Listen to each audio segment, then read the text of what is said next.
Well, he got that motherfucker to the end zone. That is something.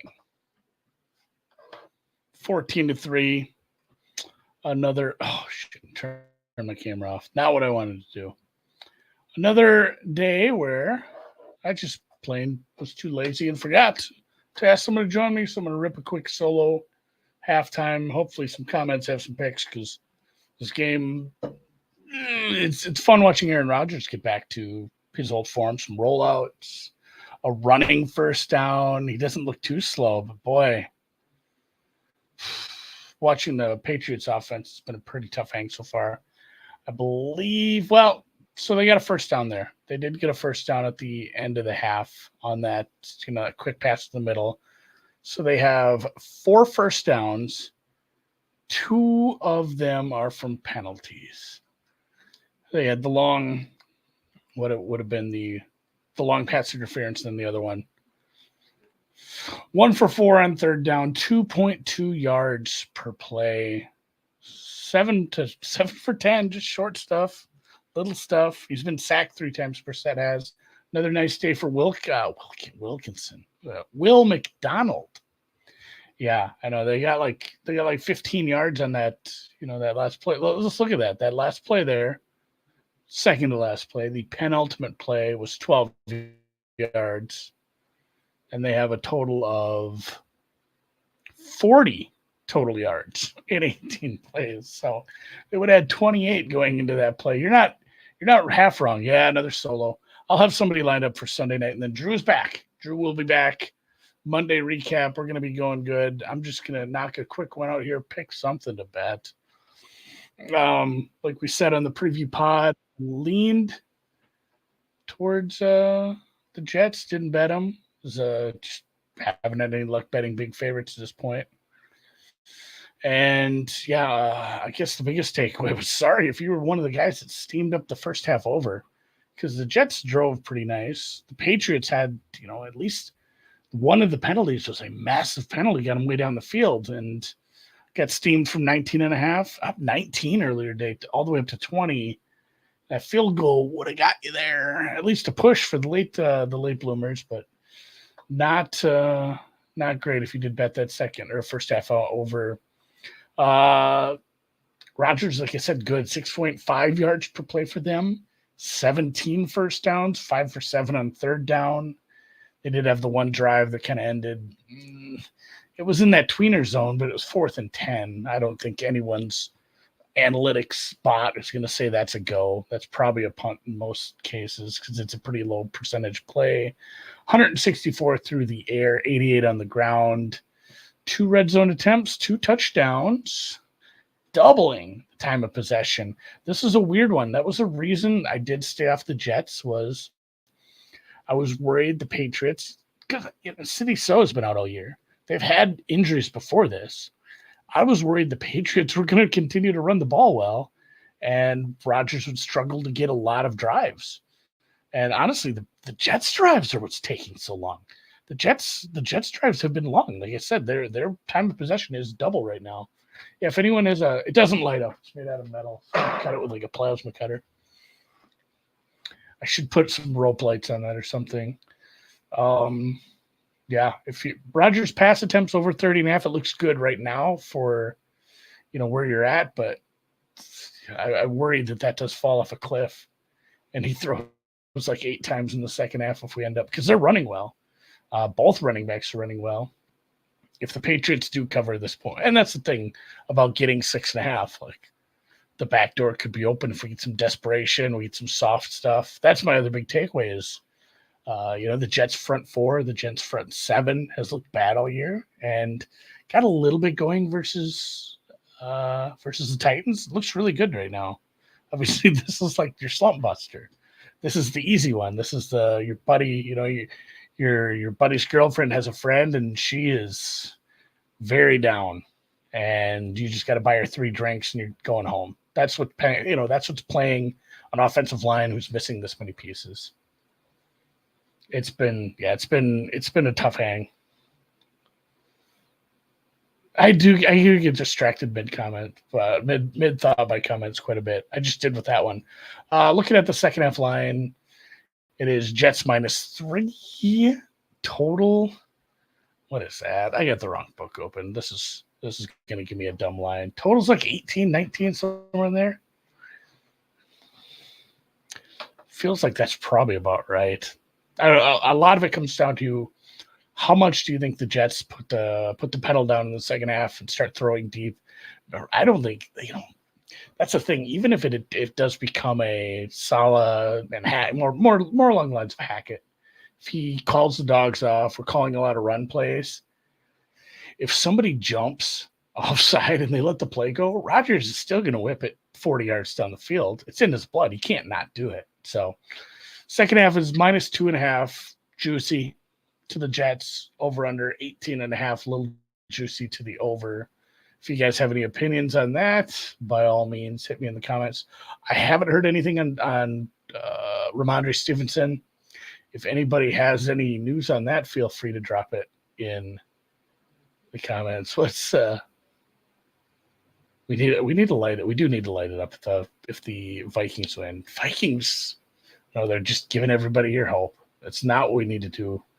Patriots might get shut out if the Jets continue to play, the defensive scheme where they're bringing some guys from the edge that are not getting blocked. We talked about that a bunch with the Bears. The Bears not inconsistency, lack of continuity on the offensive line. They're having trouble, handing guys off on stunts. They're having trouble picking guys up. Just the lack of communication.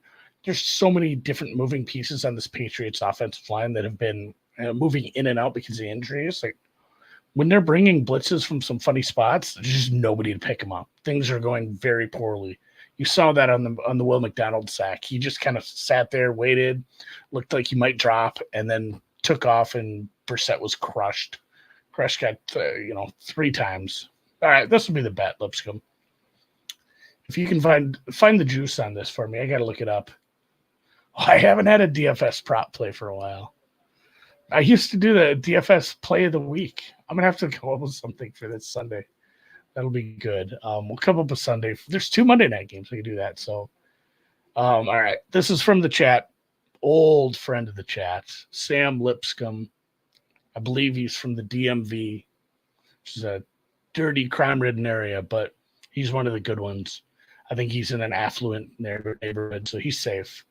He's behind some gates. He's fine. And he's probably a politician over there. Don't know exactly what he does, but he's a good cat. Likes the Commanders. He says Patriots and an Irish brogue for some reason. Under 7.5 points, -115. Yeah, and this is what Drunk Drew said on the podcast. He just giggled and laughed at all the me trying to wiggle out of betting the Jets. He says, Andy, it's a rookie head coach on Thursday. And not only a rookie head coach on Thursday, but a rookie head coach on Thursday prepping with, multiple pieces of his offensive line out, multiple pieces of the secondary linebacker crew. I'm right, Patriots team total under 7.5 -115. And we'll put it up on the board.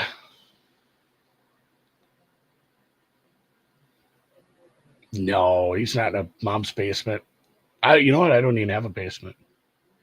The Department of Motor Vehicles. That's not what that means. That means a whole different thing. So, yeah, we'll just be sweating every time the Patriots get the ball. The Patriots will probably get the ball. What does that mean? If the Jets have these long drives again, how many drives do you think the Patriots had the first half? Felt like 4, 5 tops. So Jets punted. Patriots do start with the ball, but it would punt, field goal, end of half. And honestly, that end of half drive it's hard to count that as a drive. They got 3 real chances at drives. So it feels like 3 to 5 in the second half. If the Jets can take control, we just got to avoid disaster on a couple of them.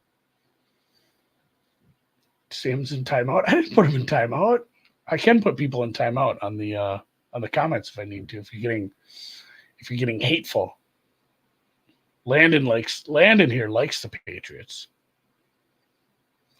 I know I've seen a lot of people I respect took the Pats plus 6.5. These big numbers. they're coming in. It's hard, and the Patriots have looked good. I think no, you said what you said. You can't change it to over 7.5. You said they're going to cover 7.5 minus 7.5 in the third quarter. I think it's really starting to become apparent that Jawan Bentley, he's one of your inside linebackers. He helps in a lot of things, coverage, run stop, everything. Jabril Peppers was hurt coming in. He's out now. I think he's probably just out because they showed him 100 times. That hurts the spine. Drew really likes calling it the spine this year. I'm gonna dig in on that. That hurts. And then you're missing a pass rusher. He's in Atlanta. Like, this was a top 10 defense last year, and it just doesn't look that way now. The Jets are able to cycle through two different running backs. Both of them look good. We were talking about that in the Discord. Yeah, Tyler Herring says Braylon Allen over 2.5 receiving yards. He's getting on the field quite a bit. I like what they're doing. Like, if you can get to the playoffs, and don't kid yourself, this is probably a playoff team, especially if they continue to play well on offense like this. It's going to be great to have two good running backs, and neither of them has like 200 carries. And they're both pretty fresh getting to January. That'll be awesome. They haven't pushed the ball down the field a lot, it feels like. There was a couple, the rollout. Rodgers still has it, though. I was a little worried about that coming into the season, that, getting onto that back foot and, stepping up, planting, launching. He looks good, though. I mean, he ran for a first down. I think we're fine. Spine is a soccer team. Well, just like soccer, you got to have a good connection from your midfielders to your forwards. Same thing. We need a connection from the safeties to the inside off-ball linebackers. And, I mean, it's painfully apparent once some of these running backs get past the first contact, they're going for 6, 7, 8, 9, 10 yards. There's a lot. This is a good question from Foos. Who is the worst to first this year? The easy answer was always going to be Cincinnati, because they were pretty much favored to win. So it doesn't feel like the Patriots will get there with the Jets and Bills. The Chargers, it's an ugly team to watch. They're just running and playing defense, but it's working ugly. Chargers were one where that didn't seem all that likely. I kind of put a pin in that. Bengals are 0-2, but they have an easy schedule. Might just end up being the easy one. Titans have a good defense. I don't think you can go worse to first with that quarterback, though. Commanders aren't happening. Cardinals is interesting as the 49ers continue to lose players. Kittle is dinged up. It's still a really bad defense. They got a little action. Dennis Gardick had 3 sacks. I didn't really know who Dennis Gardick was until I did my preview on the Cardinals this season. 4-13 to division win would be pretty fun. That offense is just electric right now. Maybe he can get by with a bad defense. We've seen that. The year that the Vikings made the playoffs, lost to the Giants, 2 years ago? That was a bottom 5 defense, but their offense was good when it needed to be. And that's how you win close games. You just always score late in games when you need to. Maybe the Cardinals have something in them. I don't know about the Bears. It feels tough with Lions, Packers, Vikings all playing pretty well, and we just haven't seen it yet. Panthers, probably putting a big red line through the Panthers. That one's not happening, guys. My Vikes were not last place. I guess we could count it. They were tied with the Bears, but the Vikings point different. I don't know, whatever. Maybe the standings I'm looking at aren't official for ties when it comes to that, but the standings I'm looking at are showing the Bears dead last. Hit the like button. That's a good idea. Somebody said Mayo does look miserable on the sidelines. He does. I don't have a notebook. I have this one. I have my watercolor book. I made the tsunami thing, but I fucked up the boats. God, look how big these boats are. It looks just terrible. It's all watercolors and ink pens, though. Oh, back your Vikes. I may still back them on the money line. I did have a Trapper Keeper. That is a good call. God, those were clutch. I did take a live bet in the first half on some Jets team total over. That's something I wanted pre-game. Very small bet, but it felt right. It felt good. Missing the field goal sucked for me too. Thoughts on the situation in the Middle East? That was one that I'm not going to get into that. Jesus, the pager thing was wild. Everything's wild nowadays. The news cycle's so fast. People are going to forget about the pagers in like 14 minutes. Took 9 years, but Jacoby Brissett is finally getting exposed. I think Jalen Polk is a player too. I was hotter than the other rookie in the preseason, but Polk looks good. He's fun. Seahawks to win the NFC North would be tough, but oh man, Brissett. I mean, you had to get rid of that, but that was close. Brissett's rocked again. I mean, not just the sacks. He's had a couple of knockdowns. Somebody needs to put live odds for Caleb May up. I keep calling him Caleb May, and I don't know that I'll be able to stop that. I did it in the preseason. I did it during the previews. His name is Drake. Maybe I just don't like saying the name Drake. There's kind of a little bit of a stank on some of these musicians, the Drakes and the Diddies. I'm finally catching up on that too. Looks like he might be in trouble. Brissett does take pretty hard hits. Good little punt return. Hate the Drake. No, love the Drake coffee cakes.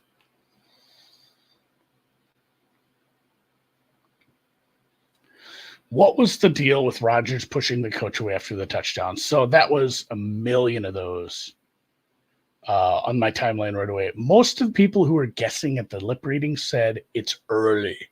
Like it was like focus Salah, which is crazy because, I mean, from 99% of sports teams, the coach is the leader. There's some players that are obviously transcend coaches. Rodgers, I think, is one of them. Obviously, LeBron. I mean, LeBron gets to pick his coaches anyway. But it's funny how he told Salah, if that's what that was, you need to calm down. This game has a lot of football left to play, buddy.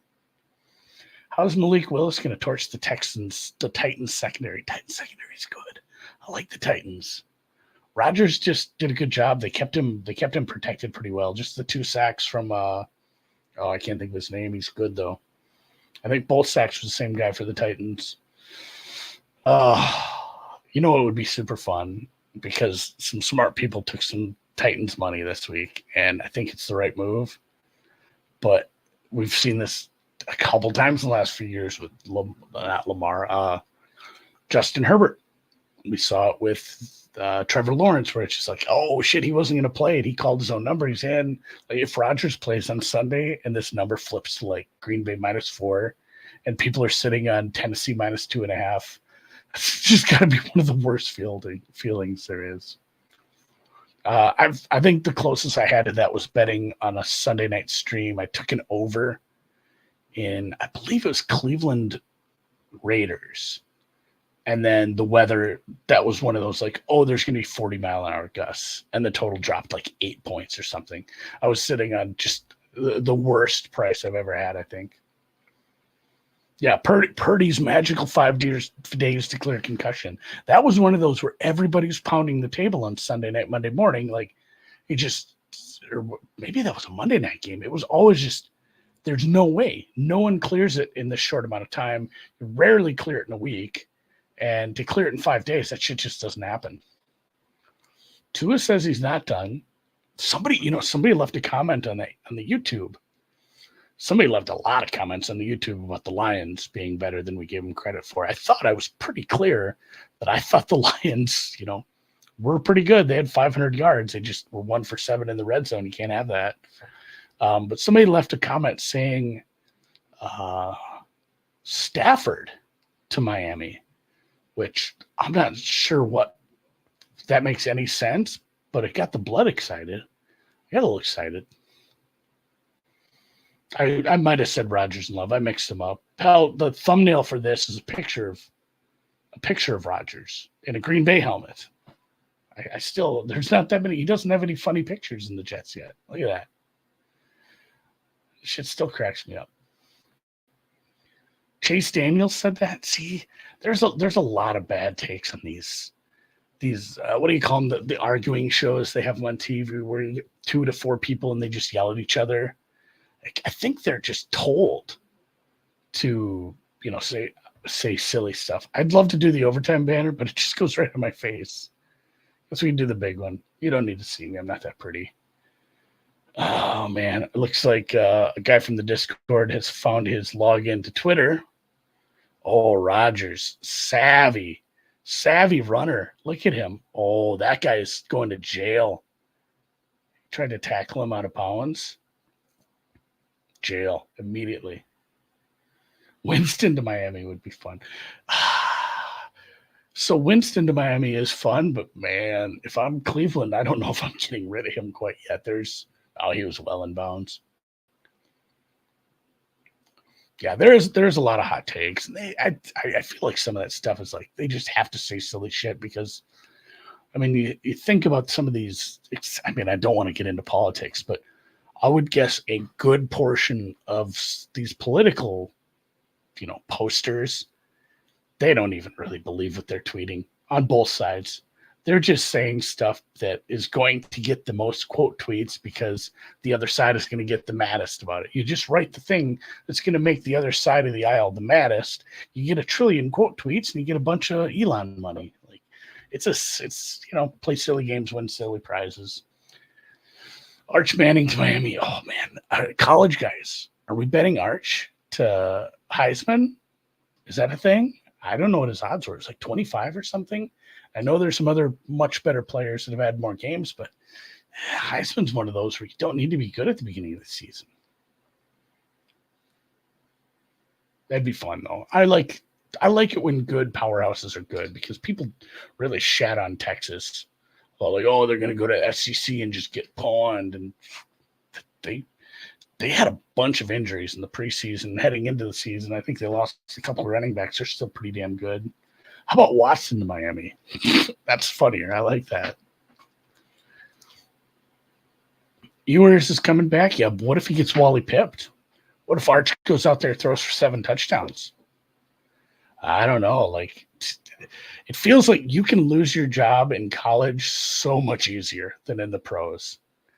You can be like, well, Arch is playing pretty well, and I guess hit the transfer portal at the end of the year, buddy. It would be fun. I haven't had a Heisman bet all year. I normally have a couple. God, Roger, and again, used to be a Vikings fan. Maybe I'll get back. It was Jersey Day, and my little boy wore a Jefferson jersey to school. Kind of got me like, oh, should I love the Vikings again for him? We can have that to bond over. I still don't think they can suck me back in. But, I mean, back when I did love my Minnesota Vikings, Rodgers was, God, just the worst. He was so annoying on third down. He'd always find a way to roll out, find a guy, just enough yards. He would never do the things that drive you nuts about like Kirk and Tannehill and some of the guys that really got bad about the old car. Like he never would throw short of the sticks. He'd never make that boneheaded mistake. Yeah, I do sometimes miss being a fan of my teams. Somebody I work with from Detroit messaged me about like the Tigers, like, go Tigers, they're coming for your ass. And I'm like, oh shit, are the Tigers going to win the division? I just haven't followed the Twins or baseball at all. I had to look. I'm like, oh, they're in like 4th place in the division. What's going on? I think they've since probably taken that wild card spot, but I don't follow my teams anymore. They don't have time for that shit. Does Travis Hunter play both ways in the NFL? It's been a long time since somebody's been doing that. It's probably his coach, man. I mean, I'm trying to think of somebody else who did that for chunks of time. Neon Dion did a little. It would be hard for me to play him both ways a lot. I think he's the general consensus. He's better defender. So you start him at, a boundary corner, and then you bring him in for like 15 plays a game on offense. as like hey, he's our fourth receiver. I think that could be fun. Twins probably would just lose in the wild card. Although I went to the game where they broke the streak last year. I don't miss Dusty Delvin. It's crazy how quick a running back drops off. He was one of the best running backs in the league like 3 years ago, and he doesn't have a job now. Which rookie of the year do we bet on Hunter? I don't know. That'd be a fun one. That's such a leg up for rookie of the year too. If he was like a good defender and caught like 5 touchdowns during the year, just playing a little bit of gadget offense. Oh, Lackey, that's a terrible joke. Nah, I can't even put that up on the screen. Rogers, just annoying. Looks like he's going to go deep, get something over the middle. We just need this clock to keep on ticking so I can get this under 7.5. Troy Brown, that's a good call. So, all right, I'm I think I got to go pick up a kid now. Wife's on it. Never mind. Did you do any ward bets recently? I was going to sit down. I needed to do look ahead lines this week first. I needed to spend a little time on that. So I did some of that this afternoon. I posted some in the Discord that I said I liked. I got to dig deeper into them. I'll probably end up betting 4 or 5. You don't get them offshore as quickly as you get them onshore. Like you guys have the look ahead prices a little earlier than I do. So I got to wait. You guys have them on like fucking Wednesday. But I will be betting look aheads again. I'll be updating how they did last week. And I think tomorrow I do want to spend a bunch of times with the awards because I don't have much of a portfolio at all. And that was by design. You know, there was a ton of guys I took over the summer last year. I think year after year, you tend to remember the one that you got that was good. Like, oh, I got such a good price on this one. Even if it didn't win, he was right there. And I bet it in like March or May or something. But there's 100 that don't. So I'm going to pump the brakes on award stuff, take it easy, and add a few here or there. And it's going to be later in the season. But I will look. I will look for sure. So 7:36 left in the first. It's overtime. Get the thumbs up. I'm going to call it a night. Drew will be back for a week 3 recap. And we'll be back in the studio. He'll be sober-ish. We'll probably do normal time next Wednesday. Appreciate you guys stopping in, hanging out. And appreciate Sam with the play. This is a Sam Lipscomb special. Arch, no shot at Heisman. I know, I just want fun stuff. I'm sorry, guys. That's why I don't bet college. Do you do the daily horse racing game or just bigger marquee events? I don't have time to really handicap horses daily. I did bet an obscene amount of live Champions League over the last 2 days. Like I looked at how much I rolled through one account. Like, ooh. And he was chasing a little. It turned out okay, but it could have been a disaster. So we're going to pump the brakes on soccer for a little bit too. That was a near miss. So we'll see you guys. Hit the thumbs up. We'll see you Sunday. Enjoy the second half of this game.